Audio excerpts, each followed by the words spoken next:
말씀은 하나님의 백성들이 하나님의 정의와 사랑 또 쉼에 대한 것을 배워서 그렇게 살아야 하는 삶의 실제적인 모습들, 적용에 대한 부분들 교훈하고 있습니다. 본문을 통해서 저와 여러분이 우리 하나님을 닮아 정의롭고 또 사랑을 베풀고 또 쉼이 있는 그런 삶 살아가게 되시길 바랍니다. 첫째 묵상할 내용은 성도는 정의로운 삶을 살아야 한다라는 것입니다. 본문 1절에 보시니까 너는 거짓된 풍설을 퍼뜨리지 말며 악인과 연합하여 위증하는 증인이 되지 말며 라고 하였습니다.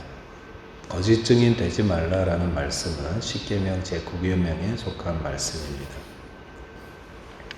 거짓된 풍설이라는 것은 거짓된 소문이죠. 요즘 말로 좀 카더라 하는 거, 누가 뭐라 카더라, 좀 사투리가 섞였습니다만 그런 구름 잡는 듯한 소문. 그런데 이 구름 잡는 소문이 사람 잡지 않습니까? 이 땅에 거짓 소문들이 참 많습니다. 그리고 거짓 소문들 진위도 파악해 보지 않고 함께 동조해서 퍼나르는 사람들도 많습니다. 하나님은 그의 백성들에게 그의 거짓 소문을 퍼뜨리지 말라 이렇게 말씀하였습니다. 또 악인과 연합하여서 위증하는 증인이 되지 말라라고 했습니다. 악인과 위증이 함께 나오는 이유는 악인들은 자기 목적을 성취하기 위해서는 거짓말을 기꺼이 만드는 사람, 그리고 옆에 있는 사람들에게 거짓말을 하도록 만드는 사람, 악인이죠. 그런데 그 거짓말 때문에 많은 사람들이 고통받습니다. 거짓에 고통받는다는 거죠. 그래서 거짓말 때문에 죽는 사람들도 있습니다. 병을 얻기도 합니다. 오해를 받아서 망가지는 사람들도 있습니다. 이렇게 거짓으로 사람들이 무너지고 다치고 죽고 하는 것, 하나님 뜻이 아닙니다. 거짓은 누구에게서 나왔습니까? 사탄에게서 나왔죠. 사탄은 죽이고 멸망시키는 존재인데 이를 위해서는 다 쓰죠. 그 중에 거짓말도 포함됩니다. 거짓말을 통해서 또 사람들을 망가뜨리고 멸망시키기 때문에 사탄은 거짓의 압이다라고 하였습니다. 그래서 우리가 거짓말을 하고 있다면 우리는 사탄의 자식입니다. 마귀를 하는 것입니다. 마귀를 하면 결과는 하나밖에 없습니다. 함께 멸망합니다. 마귀가 멸망할 때 같이 망합니다. 그래서 거짓은 본인도 망하고 남도 망하게 하는 그런 것입니다. 그러므로 성도는 거짓말 해서는 안 됩니다. 십계명에도 말씀하셨고 거짓말의 결과 이런 것도 봐서도 해서는 안 됩니다. 한국 사회는 거짓말이 참 관대한 사회죠. 아주 좋지 않습니다. 기독교가 100년이 넘었는데도 거짓말이 아직도 이게 잡히지 않는다. 아직 우리 기독교의, 한국 기독교의 수준이죠. 기독교는 정직한 종교입니다. 자기 잘못을 잘못했다고 인정하고 고백하는. 그럴 때 복음의 삶을 살아갈 수가 있습니다. 2절에 보시면은 다수를 따라 악을 행하지 말며 송사의 다수를 따라 부당한 증언을 하지 말라라고 하였습니다. 다수를 따라 악을 행하지 말라. 내가 정직하게 살겠다라고 결단하였으면 다수를 따라가서는 안 됩니다. 다 내 생각과 상관없이 다수가 행하고 있는 대로 이렇게 흘러가 버리고 싶은 그런 느낌을 좀 받잖아요. 그럴 때 하나님께서 우리 모두에게 선과 악을 구별할 수 있는 그 장치를 주셨는데 그게 우리 양심이죠. 양심. 정의로운 도구를 우리 각 사람들에게 다 주셨습니다. 그러니까 그 양심에 내가 비추어 봐가지고 잘못되었다 라고 한다면은 모든 사람들이 다 맞다라고 할 때에도 그 길을 따르지 마라라는 것입니다. 반대의 경우도 마찬가지죠. 3절에 보시면은 가난한 자의 송사라고 해서 편벽되이 두둔하지 말지니라라고 하였습니다. 이것은 재판장에게 주는 말씀이기도 하면서 우리 각 사람들이 새겨들어야 할 말씀입니다. 재판장이 재판할 때에 성과 악, 참과 거짓, 그릇된 것을 구별해야 되는데 가난한 사람이라고 해서 동정심을 가지고 더 나게 이렇게 재판해서는 안 된다라는 것입니다. 이 말씀은 가난한 사람 불쌍히 여기지 말라 이런 말은 아닙니다. 가난한 사람 불쌍히 여기지만 질서를 지키지 않고 또 가난한 자의 잘못까지 덮어주라 이런 말은 아니라는 것입니다. 가난하다고 가난이 그것을 덮는 구실이 되어서는 안 됩니다. 가난하면 늘 정의로운가? 그렇진 않잖아요. 가난한 자들이 하는 건 다 옳은가? 그렇지 않다라는 것입니다. 6절에도 보시면은 너는 가난한 자의 송사라고 정의를 굳게 하지 말라라고 하였습니다. 정의를 세울 때에 동정심 때문에 불쌍히 여기는 마음 때문에 굳게 판결해서는 안 된다라는 것입니다.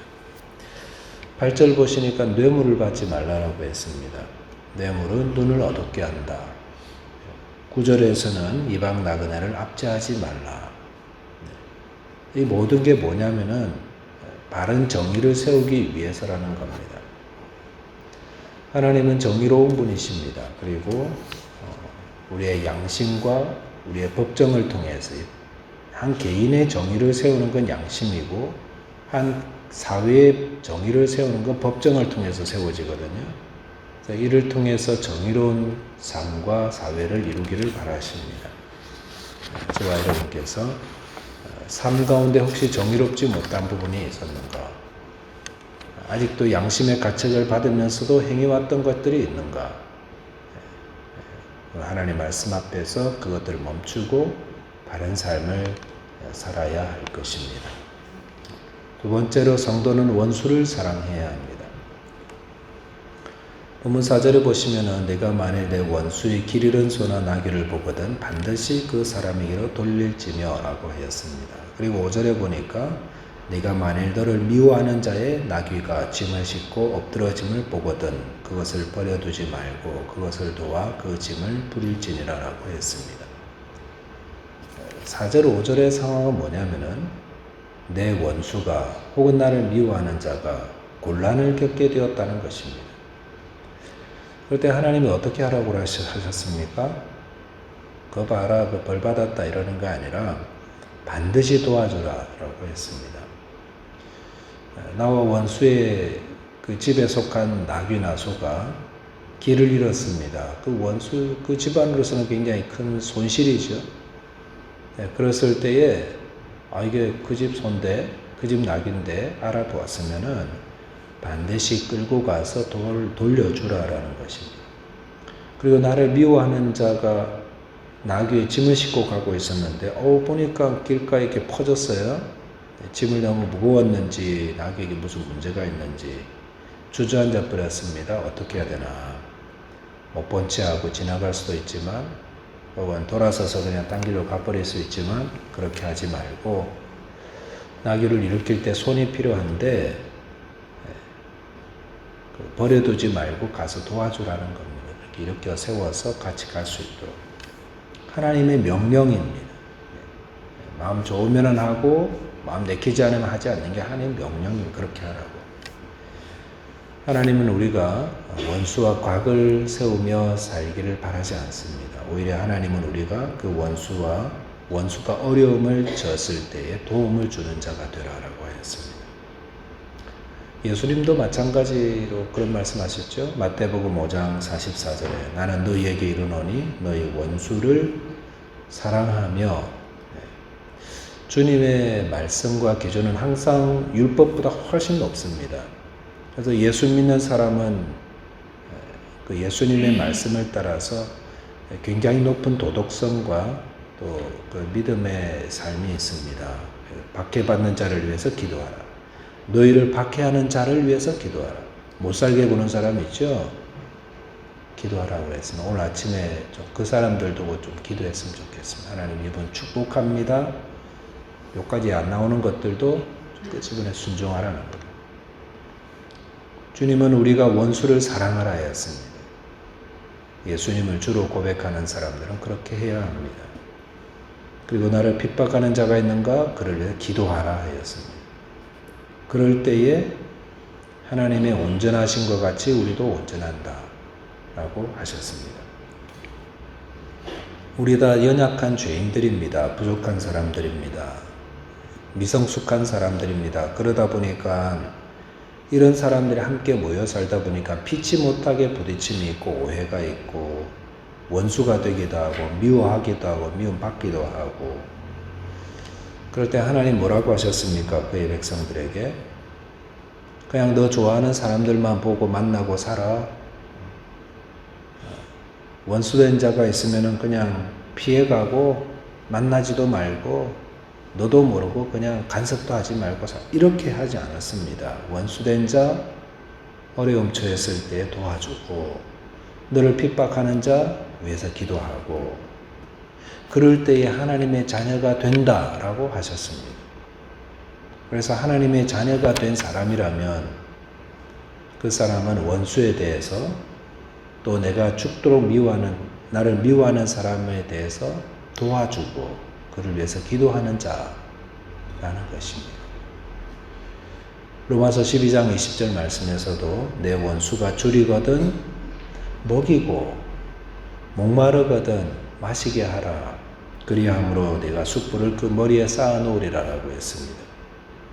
숯불을 머리에 쌓아놓는다. 복수를 의미하죠. 복수. 근데 성도는 원수에 대해서 어떤 식으로 복수합니까? 원수가 줄일 때 먹는 것으로 복수합니다. 목말라 할 때 마시는 것으로 복수합니다. 선으로 악을 갚는다는 것입니다. 선으로 악을 갚는 겁니다. 근데 원수가 먹을 것이 없을 정도로 초라해졌습니다. 마시지 못할 정도로 약해졌습니다. 왜 이렇게 약해졌을까요? 하나님이 이미 성도의 원수를 다 갚아주셨다는 겁니다. 내가 손대지 않고 내가 뭐 안 해도요, 하나님이 다 갚아주시는 겁니다. 그러니까 내가 과거에 내게 한 짓을 생각하면 그래 이제는 너 차례다, 너 벌 받은 거야, 이렇게 하지 말고, 이게 복수가 아니에요. 오히려 그를 긍휼히 여기고 먹이게 하고 마시게 하는 거예요. 이게 성도가 원수를 갚는 방식입니다. 아직도 얼굴도 안 보고 살고, 이거는 성도의 모습이 아니에요. 예수 믿는 사람의 모습이 아닙니다. 우리가 어느 시대나 누구에게나 살다가 원수가 생깁니다. 나를 미워하는 사람도 있습니다. 그럴 때에 내 감정대로 하지 마시고 하나님 말씀대로 순종하는 자 되시기 바라겠습니다.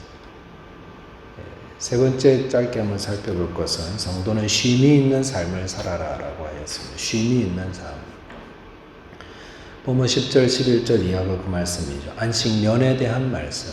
6년 동안은 열심히 땅을 기경하지만 7년째는 쉬게 해라, 놔둬라. 12절에서는 안식일에 대한 말씀. 6일 동안 열심히 일하지만 7일째는 쉬어라.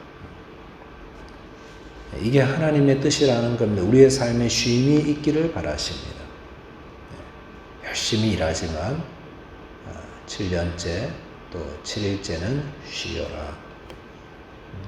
저와 여러분께서 쉼을 주시는 하나님 말씀에 순종하여서 열심히 일하시고 또 쉼이 있는 삶을 통해서 하나님께 순종하며 또 하나님 은혜 안에 거하게 되시기를 바라겠습니다. 함께 기도하겠습니다. 하나님 아버지, 저희가 믿고 섬기는 하나님은 정의로우신 하나님, 사랑의 하나님, 또 우리에게 쉼을 말씀하시는 하나님이십니다. 저희 삶 가운데 정의롭지 못한 부분들을 고백합니다. 정의로운 삶 살아갈 수 있도록 도와주십시오. 사랑의 삶 살라고 말씀하셨는데 내가 좋아하는 사람, 내 가족, 그들만 사랑하는 자 되지 말고 나와 원수된 사람, 나를 미워하는 사람, 그런 사람들까지 사랑할 수 있도록 주의 성령께서 오늘 도와주십시오. 그것이 하나님의 자녀된 자라고 하였습니다. 세상 사람들처럼 살지 말고 하나님 자녀처럼 살아갈 줄 아는 사람 되게 하여 주시고 저희 삶 가운데에 열심히 일하지만 쉼을 누릴 수 있도록 저희에게 또한 주의 말씀에 순종하며 살아가는 자 되게 하여 주옵소서. 우리 주님 예수 그리스도 이름으로 기도하옵나이다.